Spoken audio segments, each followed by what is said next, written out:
Ain't gonna let nobody turn me around. No. Turn me around. No. Turn me around. I'm gonna let nobody turn me around. I'm gonna keep on walking. Keep on talking. Walking on freedom land. Ain't gonna let nobody turn me around. No. Turn me around. No. Turn me around. Gonna let nobody turn me around. I'm gonna keep on walking, keep on talking, walking up the freedom land. Ain't gonna let no governor turn me around. No. Turn me around. No. Turn me around. Gonna let no governor turn me around. I'm gonna keep on walking, keep on talking, walking up the freedom land. Ain't gonna let no jailhouse turn me around. No. Turn me around. No. Turn me around. Gonna let no jailhouse turn me around. I'm gonna keep on walking, keep on talking, walking up the freedom land. Ain't gonna let nobody turn me around. No. Turn me around. No. Turn me around. Gonna let nobody turn me around. I'm gonna keep on walking, keep on talking, walking up to freedom land. I ain't gonna let no closed door turn me around. No. Turn me around. No. Turn me around. Gonna let no closed door turn me around. I'm gonna keep on walking, keep on talking, walking up to freedom land. I ain't gonna let nobody turn me around. Turn me around. Turn me around. Ain't gonna let nobody turn me around. I'm gonna keep on walking. I'm gonna keep on talking. I'm gonna walking up to freedom land. Ain't gonna let no senator turn me around. No. Turn me around. No. Turn me around. Gonna let no senator turn me around. I'm gonna keep on walking. I'm gonna keep on talking,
out and tell our story, let it echo far and wide. Make them hear you, make them hear you.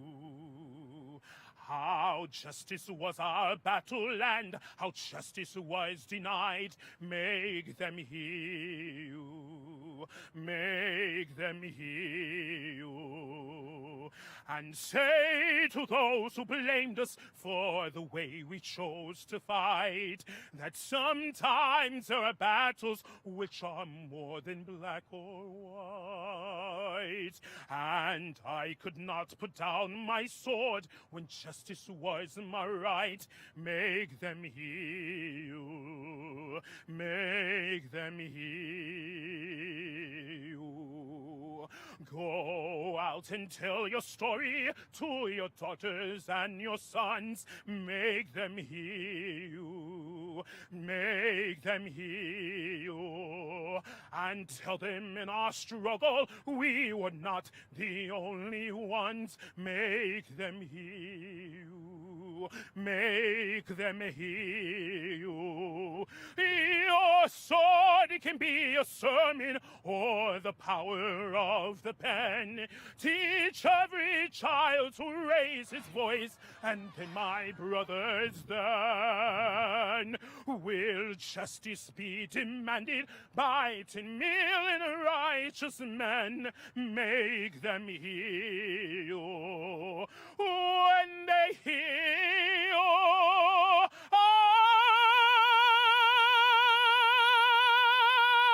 I'll be near you.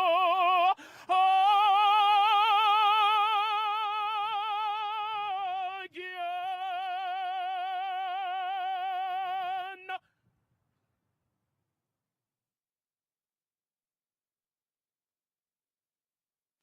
There's a great trouble in the land.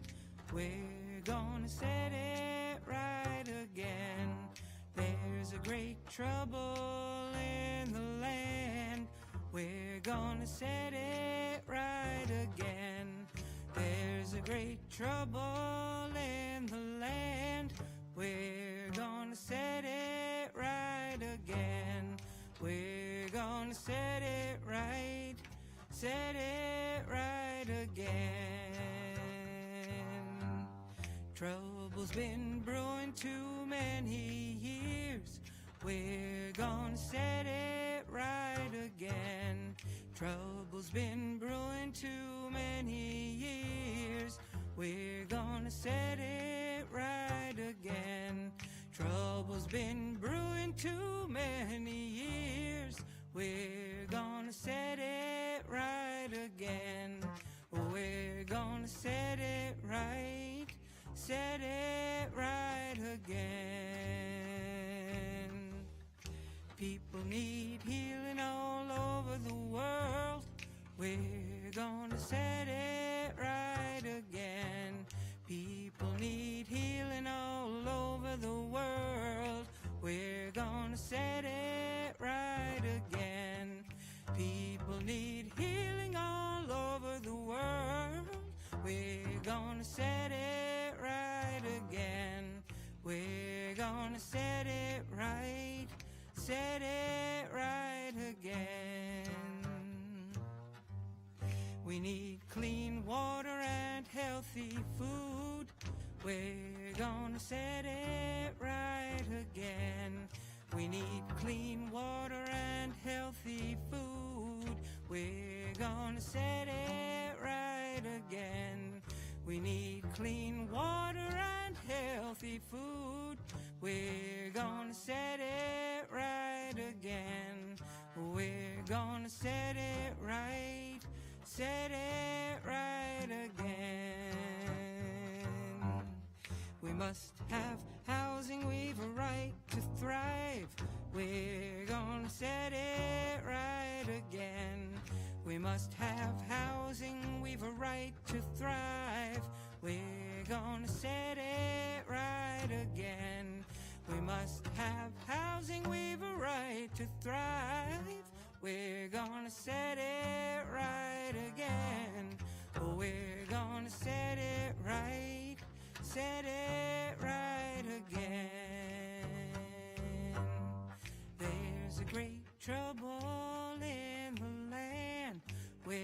gonna set it right again. Oh, there's a great trouble in the land. We're gonna set it right again. There's a great trouble in the land. We're gonna set it right again. We're gonna set it right again. We're gonna set it right again. We're gonna set it right again.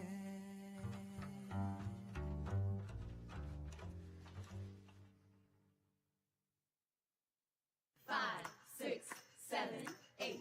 Everybody's got a right to live. Everybody's got a right to live.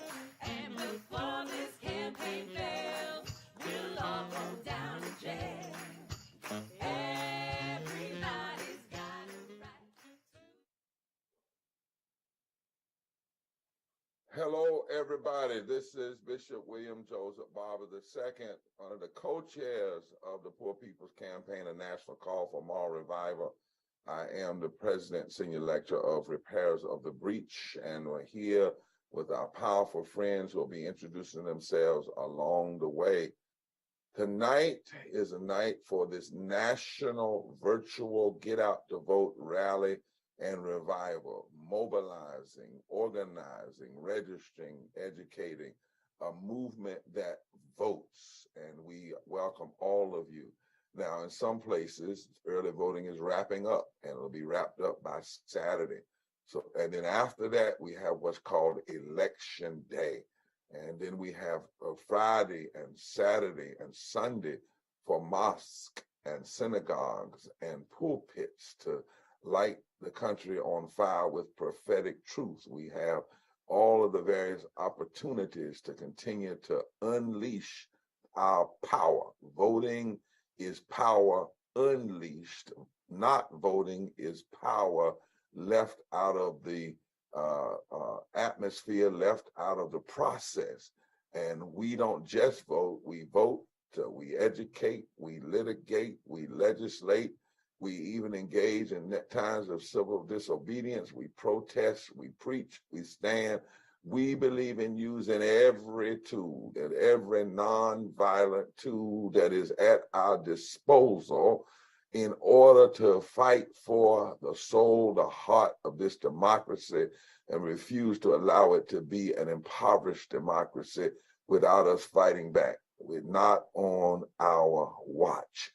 Tonight, I want you to hear this. I'm going to talk less and let others talk and let you hear.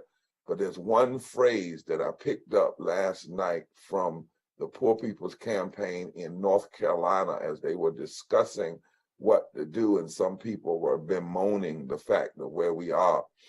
And they were basically saying we cannot be discouraged when we see sometimes the politics and the pundits and the portraits and the polls and things on TV not lifting up the issues that we care about. Yet we are still building. But what we have to do is hold on and recognize that every step is another step. Every building block, every round goes higher. And you're going to hear some fabulous numbers tonight that are not an end, but a beginning. But they said last night, I think it was Joyce Johnson, she said, we must learn how to cast fearless votes. Fearless votes. Votes where we vote, and if our votes put into office people that carry our agenda, then after they get elected, we push them to finalize that agenda. If we vote and our candidate doesn't get into office, we still push those people who get elected because we cast fearless votes. We don't do one election and then quit because everything didn't work. We cast fearless votes. Our votes are a sign of our humanity, as a sign that we recognize the right to choose is not something that America gave us, but that God, the divine, granted unto us. The right to vote is something people fought for and died for and bled for. The right to vote is our way of one way that we protest and we promulgate what we believe in. And so we cast, write that down, fearless votes. We engage during the election season, and then after the election season, we continue to agitate and litigate and legislate. But I talked to Liz Theo Harris, and she told me some years ago, she said, you know, getting people to vote is like hiring as many ambulance drivers as you can find, so that even in their votes, they are sounding the alarm that we are in an emergency state and we cannot accept where things are. Now, Ms. Yara Allen is here, and this song, I want you to know, they sung it when they didn't even see possibility for victory the next day. They sung it when sometimes they had been beaten down and beaten back. They sung it when they didn't know exactly what to do, but they knew one thing they couldn't do, and that was let go. They knew they couldn't let go. They knew they couldn't turn back. They knew that telling the truth in a time of lies is revolutionary in and of itself, and holding on when the forces of injustice try to break your spirit is a must, You must hold on to what you believe. You must hold on to your faith. You must hold on to your commitment. You must hold on to your love. You must hold on to your truth. You must hold on in every situation. And so tonight, Yara, as you reach back on this week that we celebrate the ancestors, All Saints Week, I want you to grab a hold of Fannie Lou Hamer's hand, and grab a hold of Jonathan Reed's hand, and grab a hold of Mother Jones's hand, and grab a hold of Frederick Douglass and Harriet Tubman and Sojourner's hand, and grab a hold of Dorothy Day's hand, and grab a hold of Lucretia Mott's hand, and all of the people that have come before us that had to hold on and sing to us tonight until we make it clear nothing will ever break our grip on justice and love and mercy and truth. Thank you, Bishop Barber. And indeed, if we ever needed to vote, we sure do need to vote now. If we ever needed to hold on, pray on a little while longer, if we ever needed to vote just a little bit stronger, we sure do need to do that now. Hold on just a little while longer. Hold on just a little while longer. Oh, hold on just a little while longer. I know victory is coming soon. Pray on just a little while longer. Pray on just a little while longer. Oh, pray on just a little while longer. I know victory is coming soon. Vote on just a little bit stronger. Vote on just a little bit stronger. Vote on just a little bit stronger. I know victory is coming soon. Fight on just a little while longer. Fight on just a little while longer. Fight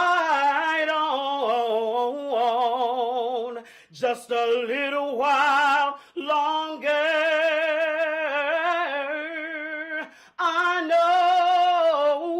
I know victory is coming soon. Come on and hold on just a little while longer.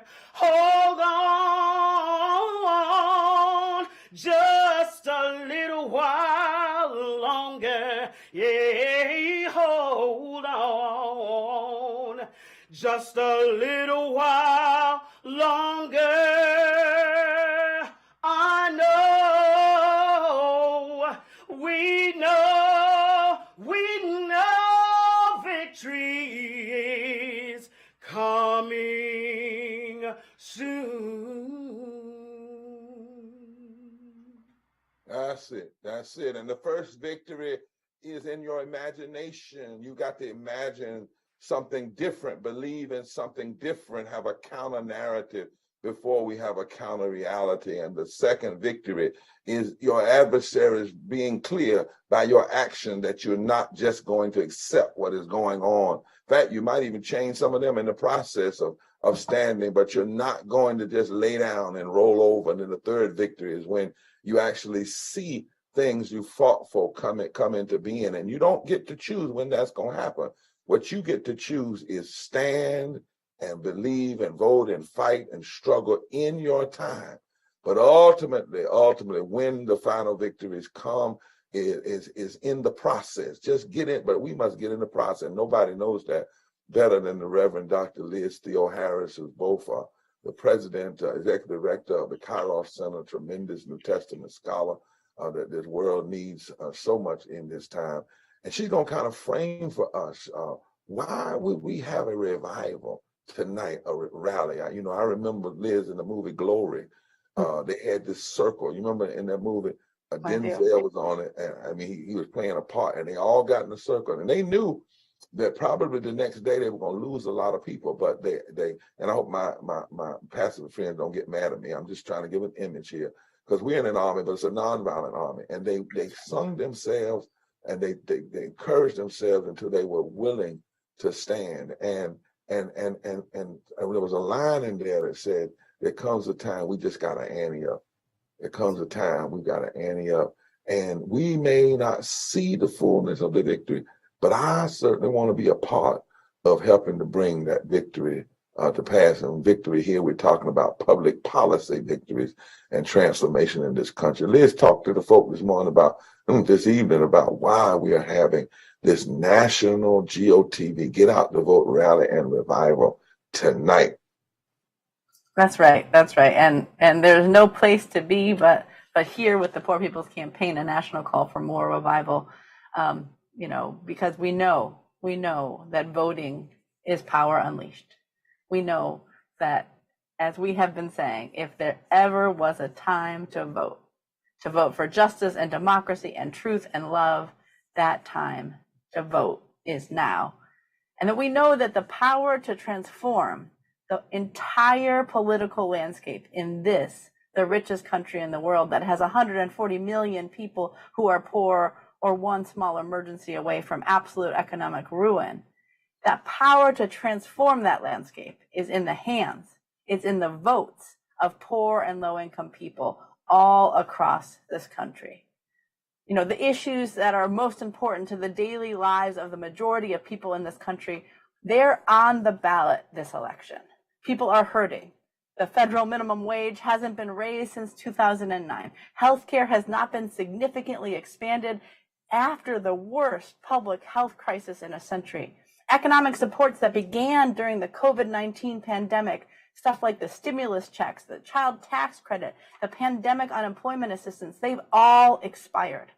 And that these cuts have thrusted millions, tens of millions of people, including lots of children, back below that poverty line. But we know that does not have the last word. That is not the end. Because we know by participating in these midterm elections and in participating in future elections and organizing and mobilizing and registering and engaging people, we the people have the power to lift from the bottom so that everybody rises. I'm a biblical scholar as well as a mom and an anti-poverty activist and a pastor. And I often will look to our sacred texts to hear what they have to say about the political power of the people. You know, we can go back to the Exodus, where the Hebrew people are crossing the Red Sea out of Egypt from slavery. They're rejecting the oppression, the mistreatment of Pharaoh and empire, and they're marching on, just like we are marching to the polls for freedom.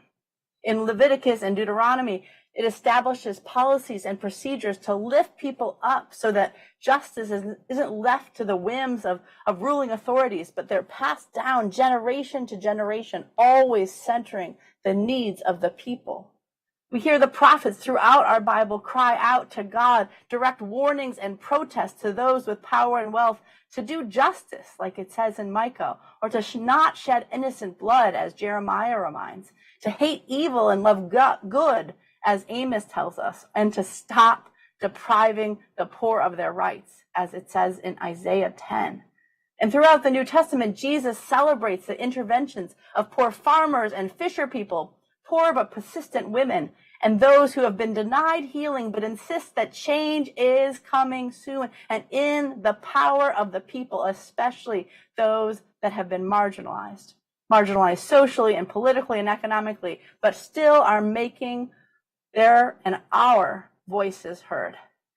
So this evening, those of us that are gathered representing that 140 million poor and low-income people, that 1/3 of the electorate, we are going to keep on marching, we're going to keep on singing, and we're going to make sure we keep on voting on to unlock our power and to declare that victory indeed is ours. Victory in living wages, victory in environmental protections, victory in lifting the poor out of poverty, victory in healthcare and immigrant rights and LGBTQ rights and the right to thrive and not just barely survive. And so it is an honor to be here with people and to be connecting with poor and low-income people all across this country in states everywhere who are, as we've heard from folks in our Poor People's Campaign, are battling in battleground states, not because it's just about that one election, but because people are engaged in battles every day for our lives. And so we are going to keep on fighting, and we're going to make sure that we and everyone we know, especially poor and low-income people, vote, if not in early voting, on Election Day this November 8th. And so, Bishop Barber, it is a power to be with this group of people here in the numbers as we march on towards justice and victory. Thank you so much, sis. I say sis tonight, Sister Liz. I'll put the sister on you. But you know, it's true. And see, the thing about it is, I asked somebody, how many times do you fight to keep people alive when you see policies killing them? That should be an unending fight. We may not win everything with one election, but we're gonna win. We're gonna win and keep fighting. We're gonna keep standing. You know, if somebody doesn't raise your living wages for 13 years and you don't vote, then that makes them think you okay. Mm-hmm. If somebody doesn't, if policy is the only way you can get health care for everybody, and 87 million people don't have health care or they're uninsured, and then if we sit home and don't vote, then they say, well, you really don't mean what you say. You really don't want it. I mean, it's sad to say that, but that's how people think. And we're not blaming poor and low welfare. What we're saying is time for us to take our rightful place in this democracy. And what we're saying is people spend so much time discouraging. I mean, when's the last time you've heard that if 4% of poor and low wealth people voted in Florida didn't vote the last time, they could determine every election? You don't see anybody running an ad on that because they don't want you to know that. What 1% in Michigan, 19% in North Carolina, 7% in Georgia. So, but there comes a time you have to know that you know that you know. You have to know what your power is. I love that story when David went out to Goliath and Goliath announces his power. I'm a giant. David said, that's exactly right. But you're an uncircumcised giant. And I don't come to you in my name. I come to you in the name of the Lord. And I got these 5 little votes here, 5 of them. I ain't going to use but one of them. I got 5, you know, but I'm going to use one of them. And with this slingshot, I'm getting ready to vote that you stop terrorizing my people. And if you think about it that way, then we got to keep on and keep on and keep on and holding our faith. Nothing is one time. It's not one time and quit. It's one time and another time and another time. And that's why on June 18th, even though people said we couldn't do it, they said it wouldn't happen. We were supposed to do it on the 2020, the Mass Poor People's Low-Wage Workers Assembly Moral March on Washington to the polls. And COVID hit. And our advisors told us it would have been immoral for us to call poor people into the streets to march and risk getting COVID, particularly in a society where poor and low-wealth people and essential workers were already not receiving the kind of protections that they needed. 330,000 people died not from COVID, but from the lack of health care. And so we kept working. We went virtual, and then we went public. And we knew that it might not be, and that people were still dealing with COVID, but 150,000+ people filled the streets from 3rd Street, Pennsylvania, all the way down to 14th Street. And millions joined us online. And we made a declaration that day. We won't be silent anymore.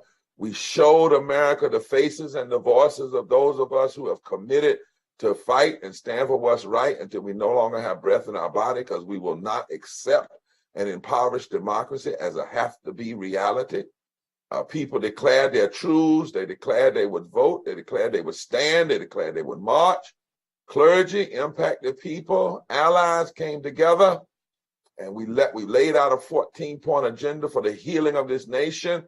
And then we said there were 7 things we were going to do. And one of those things was we were going to massively touch, motivate, and call for poor and low wealth voters who sometimes have given up in the face of so much negativity and regression. And God knows I understand it. I say regression is like arthritis. When I fight, it just makes you want to lay down. But then every morning you got to fight to get back up one more time.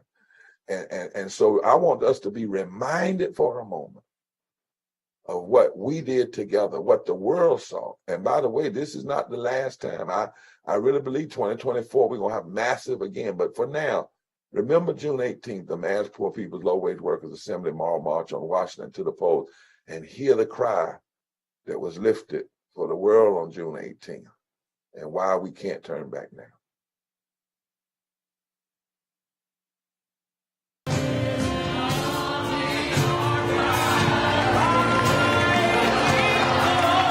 Now is the time for a third reconstruction. We are the rejected, who've been rejected by the politics of trickle-down economics and rejected by neoliberalism. Until children are protected, until sick folk are healed, until low-wage workers are paid, until immigrants are treated fairly, until affordable houses are provided, until the atmosphere, the land, and the water are protected, until saving the world and diplomacy and living in peace is more important than blowing up the world. We won't be silent anymore. If we've got to march, we'll march. If we've got to engage in nonviolent direct action, we'll engage. If we've got to deal more attention with the media, if we have to ask workers to make election day a labor strike day, we'll do it. But until then, we won't be silent or unseen or unheard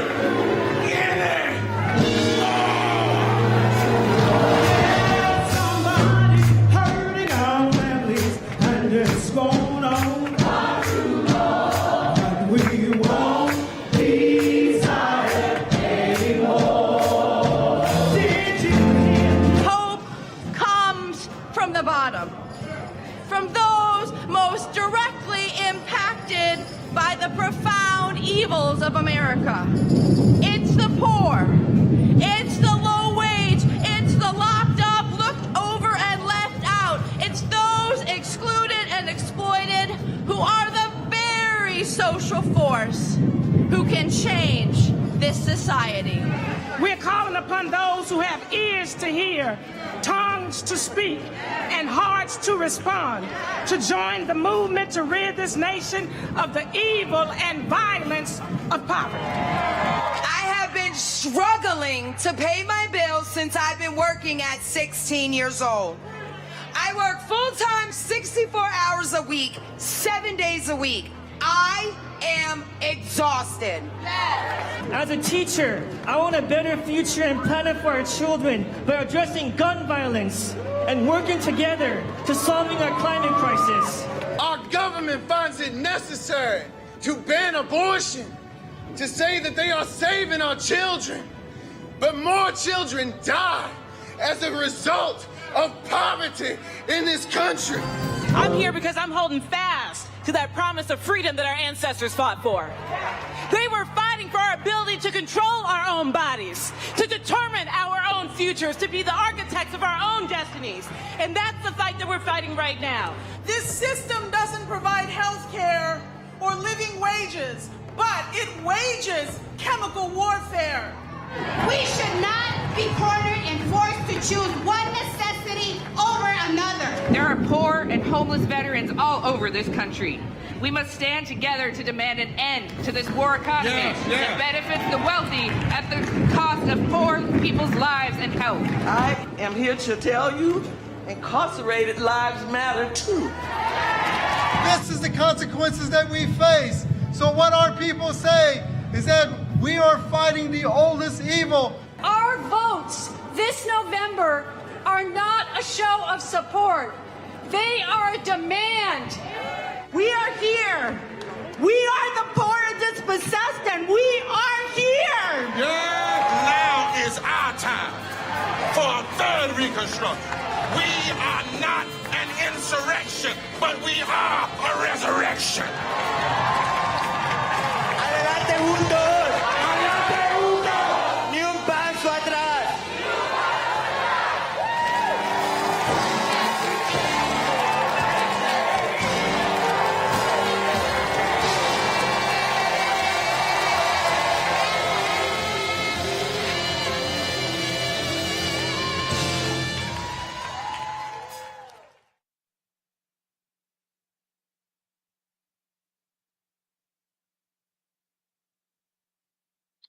And all of you listening, you can still go to poorpeoplescampaign.org and you can click on that to make your way to continue to move and motivate people to the polls. But listen, what did Mary Kay Henry say?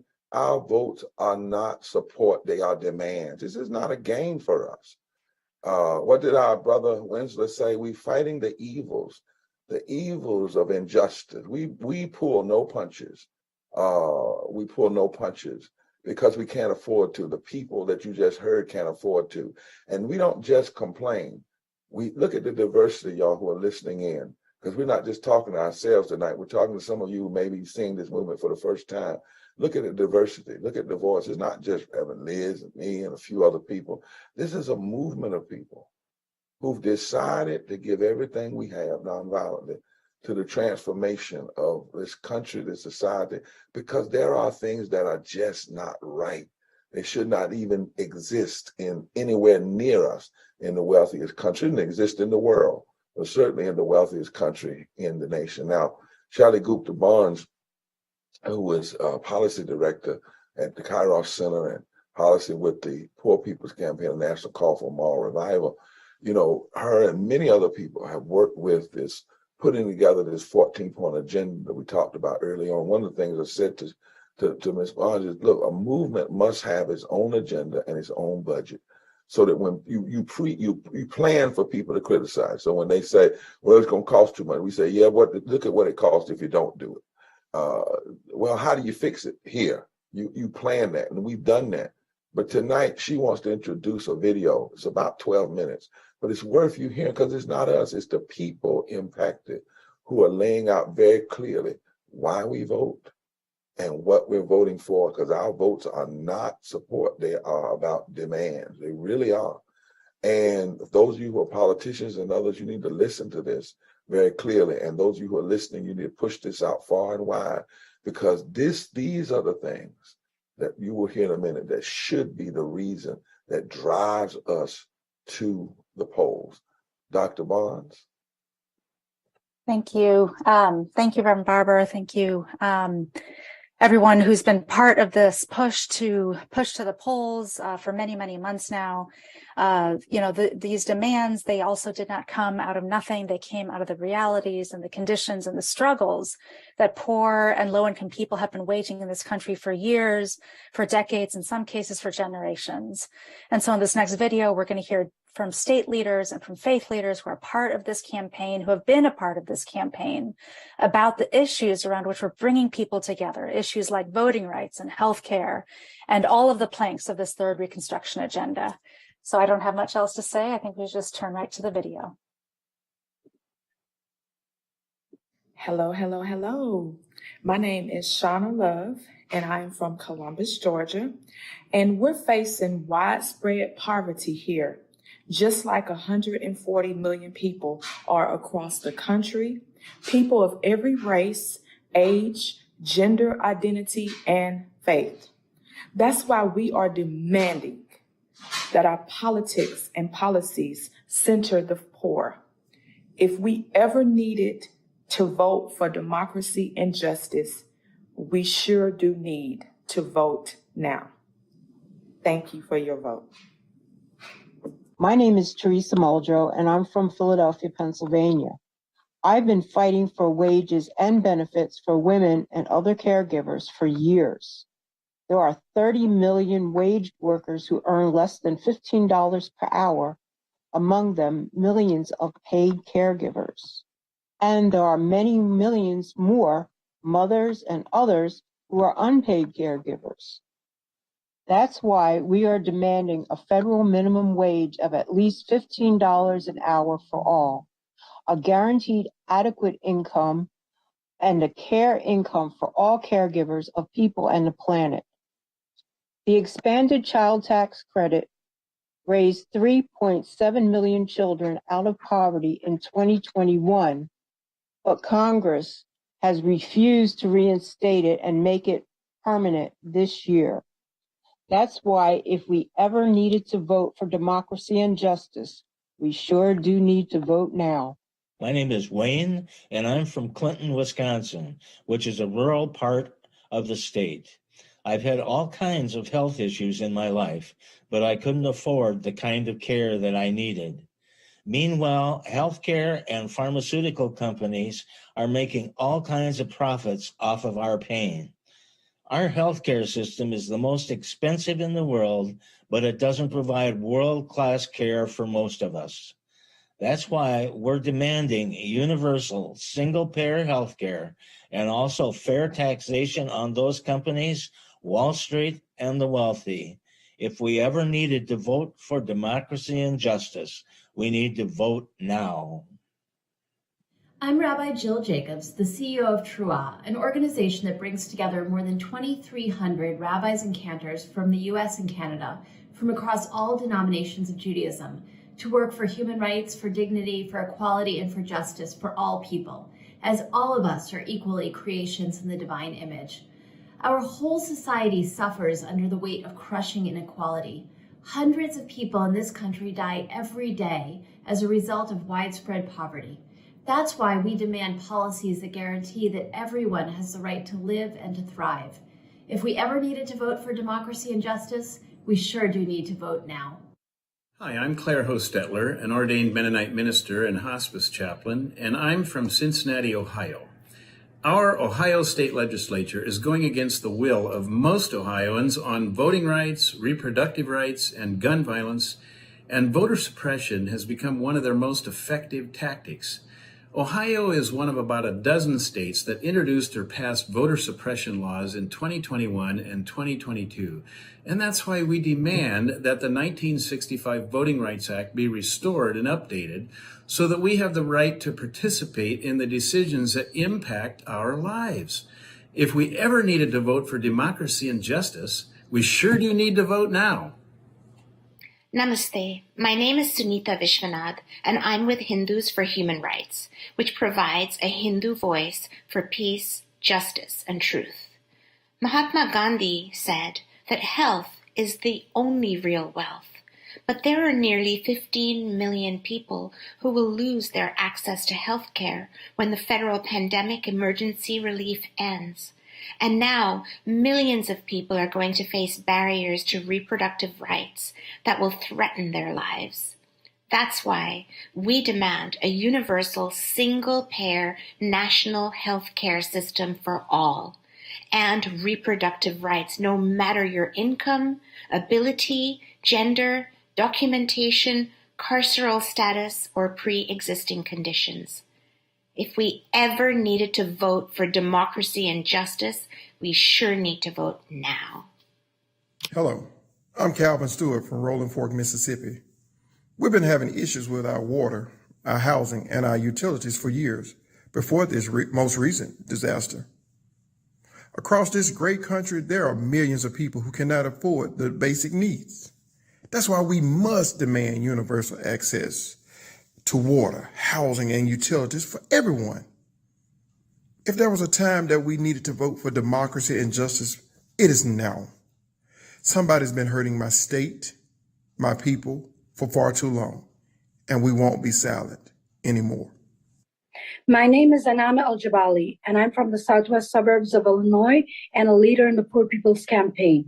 My family came to America as immigrants. We are refugees from Palestine, home to Christianity, Judaism, and Islam. In the Muslim faith, education is one of the most cherished values and deeply important to me as a mother of 5. I know our public schools aren't funded enough to provide what our children need, and even today, millions of people are still burdened by student debt. This is why we demand quality, equitable, and diverse public education, from PK to college, and full relief for these debts. If we ever needed to vote for democracy and justice, we sure do need to vote now. Hola, my name is Julio Acosta, and I am in Tawakani land, also known as Dallas, Texas. Immigrants in Texas are facing intense policy violence, from family separation to racist profiling, poverty, and now attacks on our access to public education. Nearly 1,000 migrants will die at the border this year alone. This is why we demand immigration policies that prioritize our families and allow us to live full, decent lives in this country, and that the southern border be demilitarized. If we ever needed to vote for democracy and justice, we sure do need to vote now. A votar, mi gente. Hi, my name is April Obai Bowling. I am of the Quileute Nation from La Push, Washington. We have been fighting for our sacred lands and other promises made to our ancestors for generations, alongside other tribes and First Nations across this country. We need more than a day that is named in our honor. We demand that our rights as indigenous people are fully protected and treaty obligations made to our people are respected. If we ever needed to vote for democracy and justice, we need to do that now and vote. Our young generation is our future, and we need to protect our rights as indigenous people, and we need to vote, and we need to vote now. My name is Sister Ramona, and I'm a deaconess in the Evangelical Lutheran Church in America. One of our central teachings is the Christian call to be a peacemaker and to strive for alternatives to war and the proliferation of violence.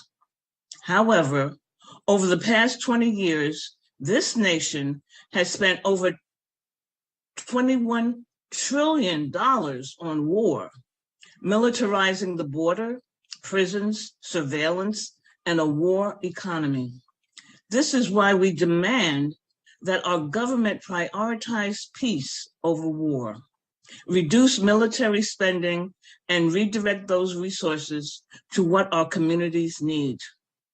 If we ever needed to vote for democracy, peace, and justice, we sure do need to vote now.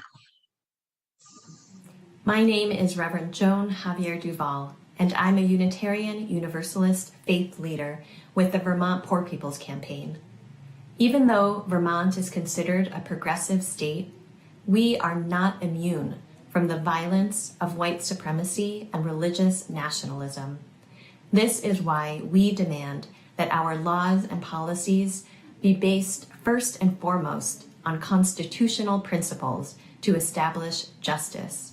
If we ever needed to vote for democracy and justice, we sure do need to vote now. Good morning or good afternoon. My name is Angela Smalls, and I am currently living in Gastonia, North Carolina. I am a single mother of 3, a PCA, plus I work at Labor Finders. It has come to my knowledge of how I am impacted by this. The cost of housing inflation, also as well as utilities, insurance, clothes, and food. Everything is expensive. And there are millions of other people like me in the state of North Carolina, and millions and millions and millions of people across this country. We all need the same things, our necessities: food, clothes, shelter, transportation, jobs with better wages. All of this matters. That's why I'm voting this year for an agenda and a movement where we can build our power together as one. If we ever needed to vote for justice, because all lives do matter, not just blue and blacks, all lives matter. And democracy, especially democracy, for our next generation to come, our children. Please vote. We sure do need to vote. Hello, my name is Malik Garrett. I'm from Tallahassee, Florida. Our state has been devastated by the pandemic and now again from the storms and extreme weather events. These two crises are related because our poorest communities are hit first, but we are last in line for recovery assistance. This is why we demand adequate treatment for COVID-19, which is still hitting us in our communities hard today, and for a climate agenda that will put us first. If you ever needed to show up to the polls, it will be now. To vote for democracy, to vote for justice, to vote for your health care, to vote for your mind, to vote for freedom. It is all on the ballot. Show up at the polls because we need you to help us make a difference at the ballot box.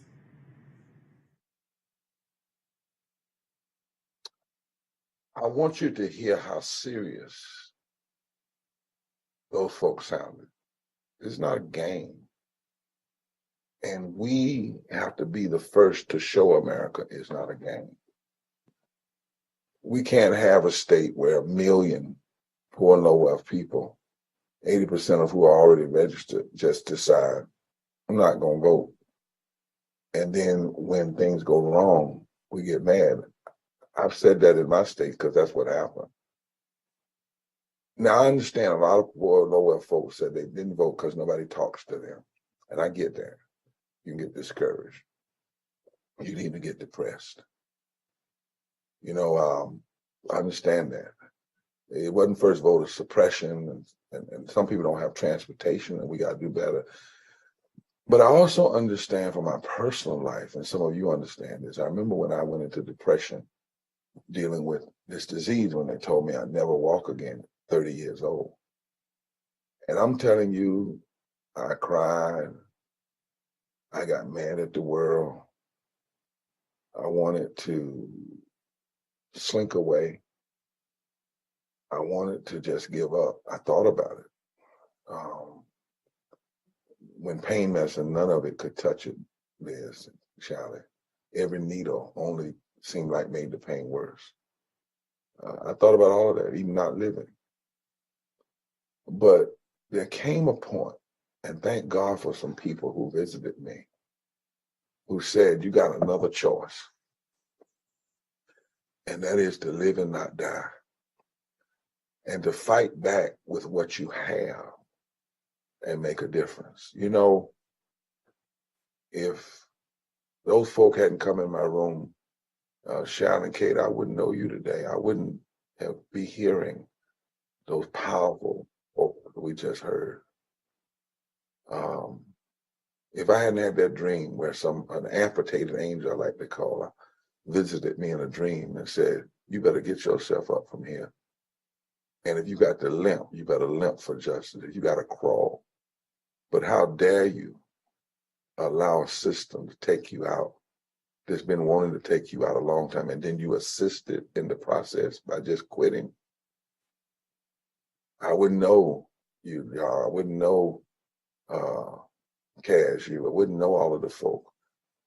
And that same thing has to happen in our political lives and our movement lives. Every movement has had to face times of overwhelming odds, times of lies. But you know, the people who end up making a difference and changing it are the folk that say, if I've got to make a choice, I make the choice to struggle. I make the choice to fight. I make the choice to stand. And I'm going to hook up with other folk so that if I get a little tired and feel like crying and quitting, they can help me up. But what I'm not going to do is be silent, stay out of the fight, walk away, let folk have it. This land is our land. This land is your land. You know, Langston Hughes in a poem called America Has Never Been America to Me, but I swear this oath that America will be. And he said, all of us must come together and take back our mighty land again. He declared that in the midst of that, we cannot sit out. And so it's our time, y'all. It is our time. Every generation has its own Edmonds Pettus Bridge, and that is a place where you get beat down, and then you've got to decide to get up. And you know, sometimes, like on the Edmonds Pettus Bridge, they didn't win. They didn't have a vote. They changed the context of the society. The people were already in office. They just made it so they had to vote. And how dare them win then? And we sit back now. We have this power, but it's only power if we use it. We got to make people feel it, hear it. There's a song we used to sing in the Moral Monday movement, Liz, make them hear you. There comes a time you got to stop saying they aren't hearing me and make them hear you. Make them hear you. This is as real as it gets. And you don't get to do it one time and then quit. They want us to do that, one election and then quit. So Kate and Sig are getting ready to come on because we've done something, you've done something that has never been done before in the history of this country that we know of. COVID is still real, so we can't do everything we'd like to do the way we would normally canvass and go into people's houses. But you all said, wait a minute. We said we weren't going to be silent anymore. Harriet Tubman got 700 people out of slavery. She didn't have Twitter, tweet, and emails, and voting programs and portals and all that stuff. Sally, you can help me with the names that we have.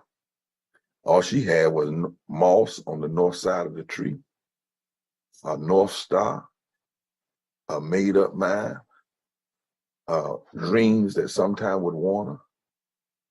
And I'd be doggone if I'm going to let Harriet Tubman. I love Miss Harriet, but I'm not going to live and then get to heaven and see Harriet, and Harriet's going to be able to brag that she did more with less than we did with more. That'd be an insult to Harriet. And we could go on and on down the line. So you all said, what can we do? And you put this movement mindset together with modern day technology. And tonight we're going to show you what you've done. We aren't through now. We're not getting happy like it's over. And some of what we've done, this is the first time, it's a new thing. We had some bumps in the road, but we'll correct that. And I want to say to folk, because sometimes people make perfection the enemy of great. Anything you do, you're going to have to adjust it. Every movement has had to grow. But we've got a way of doing things now we can build upon it. I can't imagine, Kate, when we can both be in the street and on doors without COVID, or at least protected, and with this technology. And what we have done happened in 50 days. I can't imagine what we're going to be able to do if we take a whole year and use this same time. And we did it with 1,000 volunteers. And we're getting ready to go back through and look at what we can do better, what we can do. But for right now, Kate and Sig, who are our national organizing chairs with Repairs of the Breach and then the national leaders for the Poor People's Campaign, I want you to give us a report out of how many folk we touched, because we said we were going to do it. And this model that we have laid down that we'll be able to use in the days to come. But it is absolutely, it's not the end of the war. It's not the end of the battle. We got some looking to do. We didn't do everything exactly right, but God knows what we did do right. And what we tried to do has never been done before, with a specific target at low propensity, poor and low wealth voters, with the metrics and the data of what difference could be made if this population turned. Let me just say, when this population turns. So would y'all talk a little bit about that, and why we couldn't hear what those stories we just heard, and why you can't say it's bad and then sit down. If it's bad, you got to stand up. If it's not right, you got to fight to change it. And this is just one aspect and one way that we are letting this society know we are not playing. We're not mean, we're not insurrectionists, we're not violent, but we ain't playing. And we intend to build the kind of movement and continue to build it to see change come. Talk to us a little bit tonight, Kate and Sig.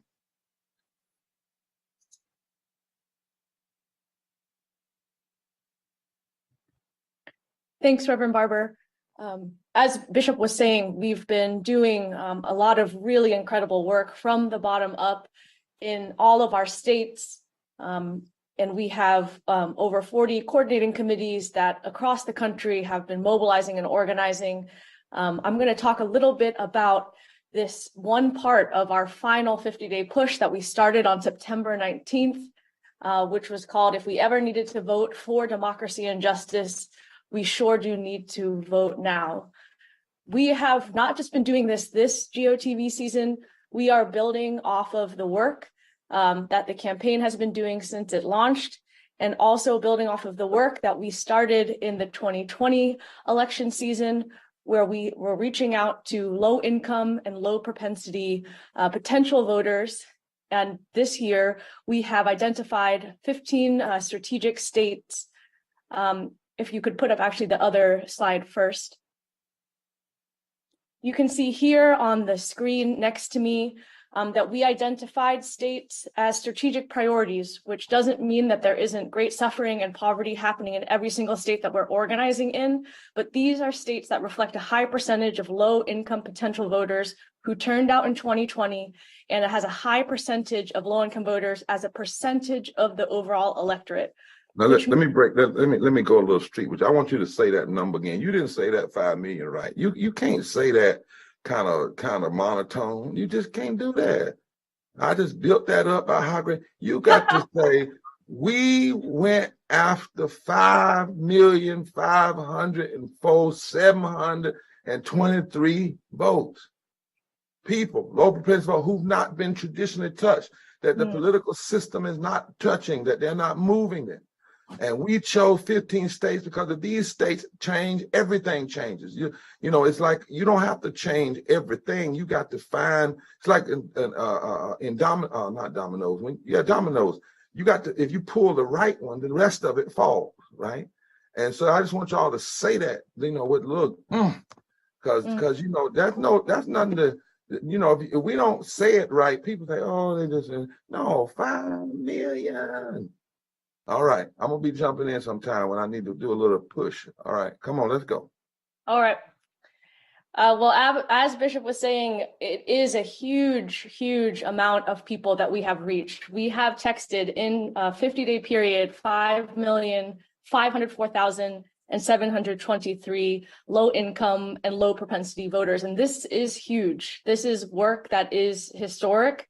In 2020, we texted 2.1 million low income and low propensity voters in the same amount of time. And that work was also incredible. So the scale of which with volunteers, over 1,000 people every single day, 7 days a week on many events every day have been texting and reaching out to this extremely important voting bloc, this part of the electorate, which has the power to change this country.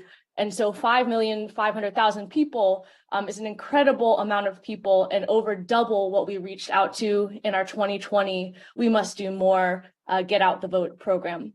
And doesn't that mean too that not only were they text, but with our agenda, and they also got other things, emails they got where they can come in and learn about the campaign, they can be a part of it. And that includes our canvassing, that also includes other things that are being done. I want people to get, this is not just somebody sitting down, like, just doing some simple text. It's very sophisticated.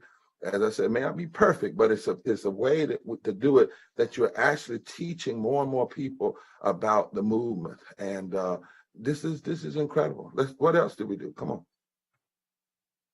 Sig, would you like to share a little bit of the work that we've been doing on the ground in the States? Sure. So we've been building our movement on the ground by directly talking to poor and low wealth and low propensity voters. We've been slowly returning COVID safely to the streets. We've had 2 national days of canvassing. And like I said, we've been in the streets. We've been going door to door in our neighborhoods, at shopping centers, laundromats, to fairs, festivals, community gatherings, and houses of worship. We've been passing out tens of thousands of flyers, postcards, door hangers, putting out radio ads, billboards to try to reach poor, low wealth, and low propensity voters wherever we could. And what we've learned is that so few people were talking about the issues that mattered most to poor and low wealth people, and how important it is to exercise their right to vote that so many fought so hard to win, to restore, and to protect.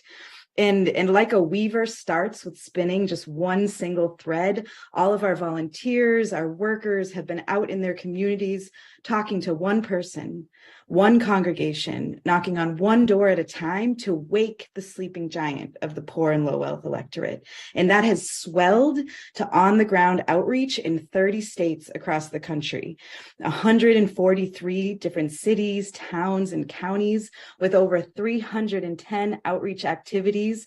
That's just as this week, and we're not done yet. And together as a movement, we're weaving every single thread, every single person, every conversation, weaving across lines of division, identities, and states to restore the moral fabric of this country. And we won't be silent or unheard anymore, because we are a new unsettling force and we are voting. And Sig, one of the things is, even as we reach back to that phrase, we're a new unsettling force, let's reach to the phrase we use, we are third Reconstruction. Because part of what we must do is not only claim from the past, we got to own what we are in the present, right? We are forward together, not one step back. We are the Poor People's Campaign, a national call for moral revival in this moment. We've gotten testimonies of people crying. I got a couple today. Some of our folk went to their doors and they literally broke down and cried and said, nobody has ever talked to me in the last 15, 20 years. And I want to say that to the family as you down here, because sure, somebody might say, well, we didn't do this. But you know what? You start where you are, you try, you may get better, but don't ever, always take time to acknowledge and lift up what you have done, even as we think about, but the more we have to do. This is incredible. I think you said 30-some states, 100 and some different cities. Yes, the day will come when that number is 1,000. But a journey of 1,000 miles starts with one step. The Bible says, despise not small beginnings. Don't do that. And so this is huge, incredible. Let's walk through these states, some of them, because there's some numbers here that literally, when I was reading them, they literally blew my mind in terms of what I do is when I see these, I look at what's next. Like, what does this set you up for? Now, Zig, Bishop, I used to hustle pool. I'm sorry. I got to tell the truth on the whole national TV. But then when you hustle, when you play pool, you make a shot, but you're thinking about 3 shots later, right? So I'm thinking about not only all the folk you touch, but when we start mobilizing for other things, what this technology, what this effort allows us to do. So for instance, Arizona, 210,000 people, specifically poor, low wealth, low wage, and low propensity voters. Nobody else is focused on that, right? And I want you to show you something about Arizona. In Arizona, the margin of victory in the last presidential race, is that right, was 2010. This effort we reached, we were only 1,000 less than the margin, close than the margin. In other words, for all the folk we touched were to vote and vote their gender, their principles, there would be almost enough people to close the gap in the last presidential race. That's a huge model, right, for transformation. Let's look at some more. I'm gonna stop you along the way. Come on. Wow, go to the next one. I want to see the margin. Ooh, wow, look at that. Look at that. Margin of victory, 700,000. Percentage reached by text is 218,912. All right, the average margin of victory. Go to 731,000 reached in Georgia. 731,785. 731,700. And go back to Florida for a second, because that's a little bit deceptive right there, because there was a Senate race that the margin of victory was much closer than that. And we want to check that, because I don't think that the president won by no 700,000 votes in Florida. So we're going to check that. Okay. I know the Senate race was far closer than that. Go to North Carolina. Go to North Carolina. Just show me the numbers right now. Just show me the number of persons we got. Like 718,717. Those are the folk we reached by text. Now don't put the other up there, Spark. I know that the margin of victory in North Carolina in the presidential race was under 200,000 votes. I know that. And in 2016, the margin of victory for governor wasn't but 10,000 votes. And the margin of victory for the chief justice wasn't but 600 votes. In this effort, the number of residents reached by text, 718,000. We noted in North Carolina, there were 1 million poor and low wealth voters who did not vote in the last election. And if we just reached 19% of those, that would have been larger than the margin of victory in that state. This is huge when we look at the number of people that touched in the state. And we know there's a major battle going on that's going to probably be decided in North Carolina by probably 10 or 20,000 votes. And we reached 718,717. Do one more and then I want to stop.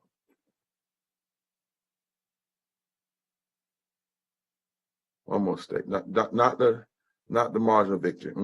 Just give me go do Pennsylvania.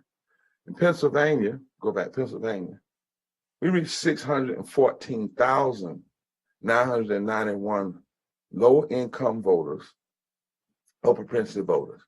Now, in 2020, when there was an election, the margin of victory for the president was under 100,000 votes.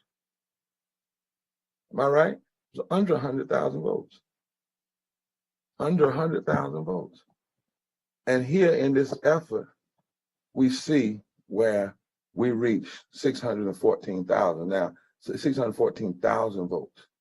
My point is, I want folk to understand that this is serious work, metric-driven work but work where we work in the streets, we work in the suites, we work in the ballot box, we march, we protest, we push, we organize. What we don't do is we don't ever quit. So thank you all so much for showing those numbers, and we'll show some others and put them out later. But I want to close because we promised folk we wouldn't be on over an hour and 15 minutes. And I want to close here with two things. One is a reading from Dr. King, and I read it every chance I get because I want people to get it so that they won't ever just succumb. Dr. King said in 1965, the end of the Selma to Montgomery March, it may be said of the Reconstruction era that the Southern aristocracy took the world and gave the poor white man Jim Crow. He gave him Jim Crow, and when his wrinkled stomach cried out for the food that his empty pockets could not provide, he fed him Jim Crow. Jim Crow. Over and over again, he gave him Jim Crow. He ate a psychological bird that told him that no matter how bad off he was, at least he was a white man. When his undernourished children cried out for the necessities that his low wages could not provide, he showed them Jim Crow signs on the buses and the stores, on the streets, and on the public building. And his children, too, learned to feed upon Jim Crow. Listen to this.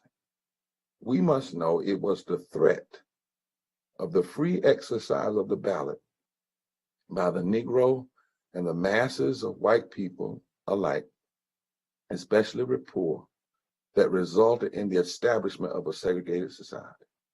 They segregated Southern money from poor whites. They segregated Southern morals from the rich whites. They segregated Southern churches from Christianity. They segregated Southern minds from honest thinking, and they segregated the Negro from everything. That's what happened when the poor Negro and the white masses of the South threatened to unite and build a great society to shift the economic architecture of the nation, created by a society of justice where none would prey upon the weakness of the others, a society of plenty where greed and poverty would be done away with, a society of brotherhood where every man would respect the dignity and worth of human personalities. Division was created because of the fear of the exercise of the ballot and the vote by poor and low wealth and white voters, and we could say Asian and Latinos and others. Last thing I want you to hear tonight as we close is that the tactics we see have their roots in the states' rights movement that began before the Civil War and with the fight for laws to maintain slavery. The Confederates militarized it. Listen, the KKK added violence. Plessy versus Ferguson legalized it. It was picked up and mobilized and continued by the likes of Strom Thurmond and Barry Goldwater, continued by George Wallace. It was made an extremist Southern strategy by Kevin Phillips and Lee Atwater. It was picked up by Pat Buchanan. It was picked up by moderate and extremist proponents of trickle-down economics and insurrectionists and religious nationalists. Intentional polarization to divide people and depress them and to keep them from voting. And today we now see a new group of insurrectionists and religious nationalists have charismatized it, pushed it, and with media savvy, they have invested in it with billions of dollars. And they're backing the greedy elites and those who treat corporations like people and people like things. And they know that the one power that can overcome that is for the masses of poor and low wealth and low wage voters of every race, creed, color, kind, and sexuality joining together and voting their demands theirs and not just support. Finally, Nika Giovanni said this about the vote. She said it's not a hug or a toy at Christmas. It's not a colored egg at Easter or a bunny hopping across the meadow. It's a vote saying you are a citizen. Though sometimes it's traveling and sometimes it's no. A no, it can be made of a male or female. It can be right or left. It can disagree, but I am a citizen. I should be able to vote from prison. I should be able to vote from the battlefield. I should be able to vote when I get my driver's license. I should be able to vote when I can purchase a gun, when I'm in the hospital, or in an old folks' home, or if I need a ride to the polling place. I am a citizen. I must be able to vote. Folks were lynched for it, shot for it. Communities were gerrymandered because of it. Folks who believed in the Constitution were lied to, burned out, bought, and sold because they believed in it. They agreed that all men and women are created equal. Folks vote to make us free. It's not a cookie or a piece of cake, but it's the icing that is so sweet. Good for us, my country, 'tis of thee. And hearing those things, I wrote something. Voting is a guaranteed way to shift public policy if the masses come together. Extremists know this. If they didn't know the power of voting to shift public policy, to shift who's in office, extremists would not be fighting so hard to take it. Nobody would be fighting this hard to take it if it was not important. They want the lobbyists to have a vote.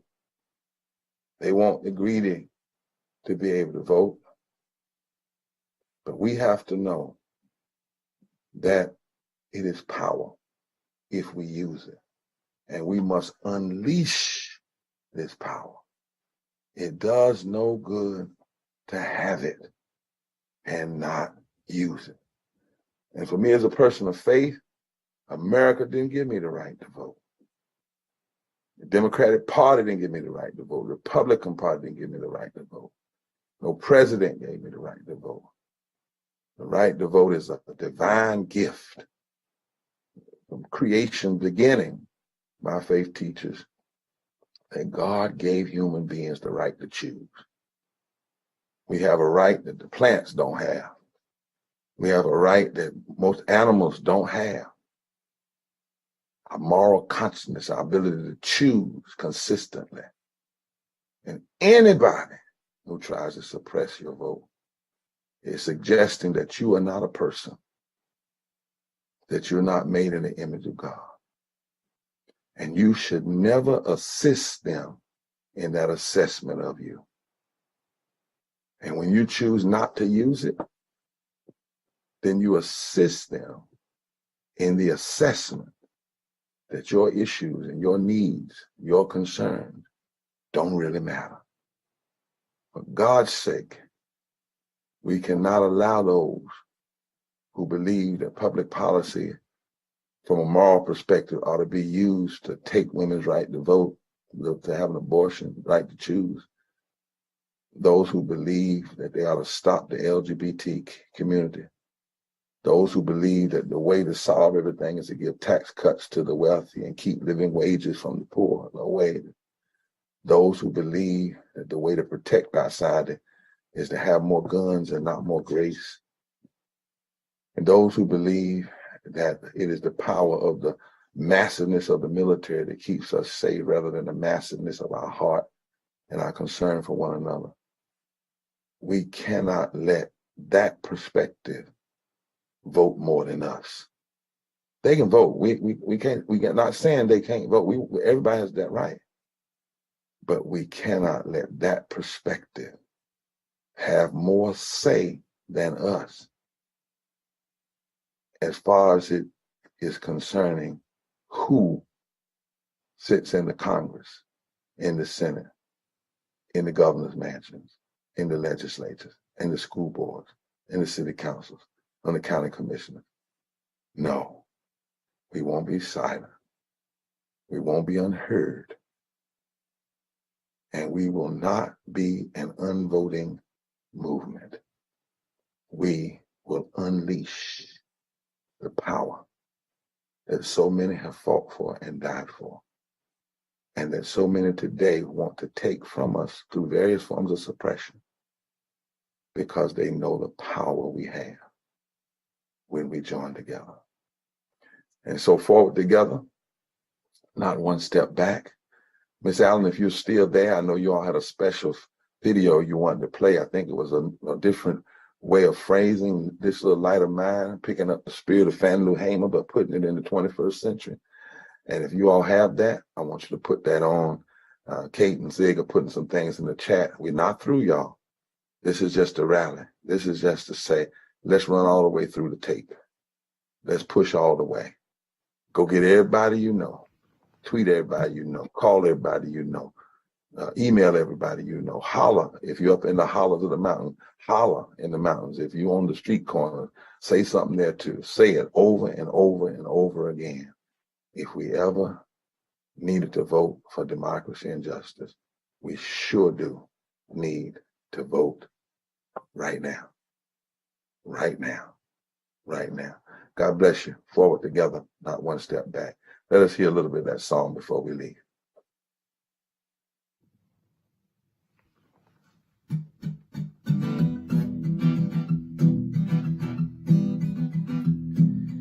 This little light of mine, I'm gonna let it shine. This little light of mine, I'm gonna let it shine. This little light of mine, I'm gonna let it shine. Let it shine, let it shine, let it shine. This here voice of mine is for singing songs of freedom. This here voice of mine is for singing songs of freedom. This here voice of mine is for singing songs of freedom. Sing 'em loud, sing 'em loud, sing 'em loud. These here hands of mine are for voting tyrants out. These here hands of mine are for voting tyrants out. These here hands of mine are for voting tyrants out. So vote 'em out, vote 'em out, vote 'em out. These here feet of mine march me to the polling station. These here feet of mine march me to the polling station. These here feet of mine march me to the polling station. Here I go, here I go, here I go. Yeah, this little light of mine, I'm gonna let it shine. This little light of mine, I'm gonna let it shine. This little light of mine, I'm gonna let it shine. Let it shine, let it shine, let it shine. See this here voice of mine is for singing songs of freedom. This here voice of mine is for singing songs of freedom. This here voice of mine is for singing songs of freedom. Sing 'em loud, sing 'em loud, sing 'em loud. Vote 'em out, vote 'em out, vote 'em out. Vote them tyrants out, vote 'em out, vote 'em out. See, here you go, here you go, here I go. And let it shine, let it shine.